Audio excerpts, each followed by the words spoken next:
Hello, everyone. Welcome to the Newsbrowse News broadcast. UPI reports that Canadian Prime Minister Mark Carney announced a temporary suspension of the federal fuel excise tax, effective from April 15th through Labor Day on September 7th, 2026. The decision comes in response to significant instability in the global oil market and surging fuel prices, which Carney explicitly attributed to the ongoing war with Iran in the Middle East. The excise tax, amounting to 10 Canadian cents per liter on regular gasoline and 4 Canadian cents per liter on diesel, is approximately 28 US cents per gallon for gasoline and 11 US cents per gallon for diesel. This suspension, also extending to aviation fuels, is estimated to provide about $1.7 billion CDN $0.4 billion in total tax relief. The government aims to reduce operating costs for essential sectors such as trucking, food, agriculture, housing, construction, and delivery, thereby easing financial strain on the economy and Canadian households. Gas prices in Canada have sharply increased since late February, following the attacks on Iran by Israel and the United States.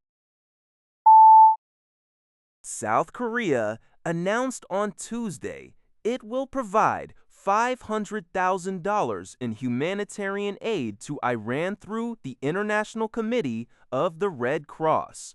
According to Hankyoreh, this decision by the Lee Jae-myung administration is part of broader diplomatic efforts to address the humanitarian situation in war-affected regions and, implicitly, to help secure the safe passage of 26 Korean vessels currently stranded in the Strait of Hormuz. The U.S., under President Donald Trump, has declared its own blockade of the strait, exacerbating uncertainty after U.S.-Iran peace talks stalled.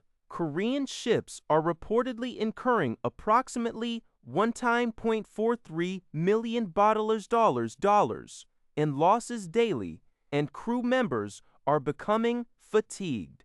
While the aid is framed as humanitarian, hopes are high that it will lead to a favorable outcome for the trapped ships. South Korea has also shared information about these vessels with Iran, and a special envoy has been dispatched to Tehran for discussions. Defense Minister An Gyu-bak is considering deploying warships to escort Korean vessels, but only once a truce is signed. Amid high oil prices and unreliable supplies of oil-based products fueled by the U.S. and Israel's war with Iran, many Koreans are actively changing their daily habits.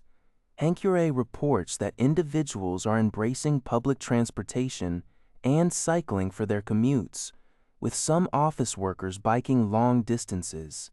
The public sector has even implemented a 5-day driving rotation system to reduce fuel consumption. Beyond travel, there's a growing movement to reduce dependence on plastic and vinyl products, which rely on naphtha. Coffee shops are seeing a surge in customers bringing reusable tumblers, and some are considering loaning out mugs.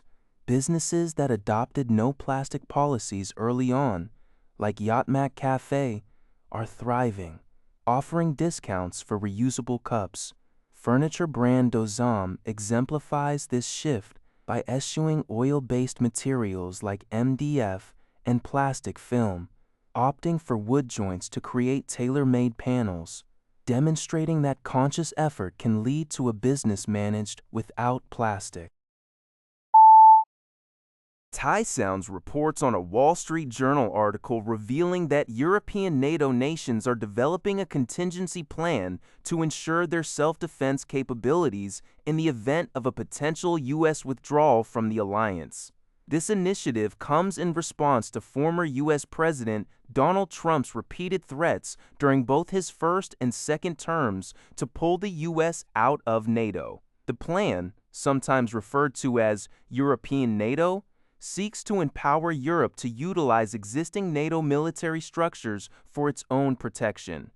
Key aspects include increasing the number of Europeans in NATO command and control positions and supplementing U.S. military assets with their own.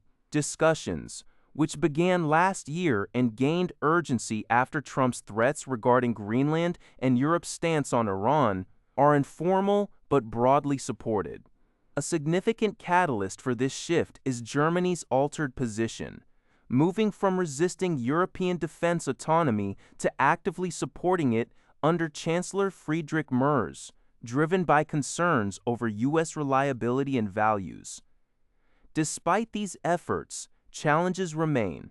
NATO's structure is heavily reliant on U.S. leadership, and no single European nation can replicate the U.S. nuclear umbrella or advanced intelligence systems. However, leaders like Finnish President Alexander Stubb emphasize Europe's need to assume more responsibility for its security, accelerating efforts in equipment production and potentially reintroducing conscription. That's all for this video. Thank you for watching. See you in the next video.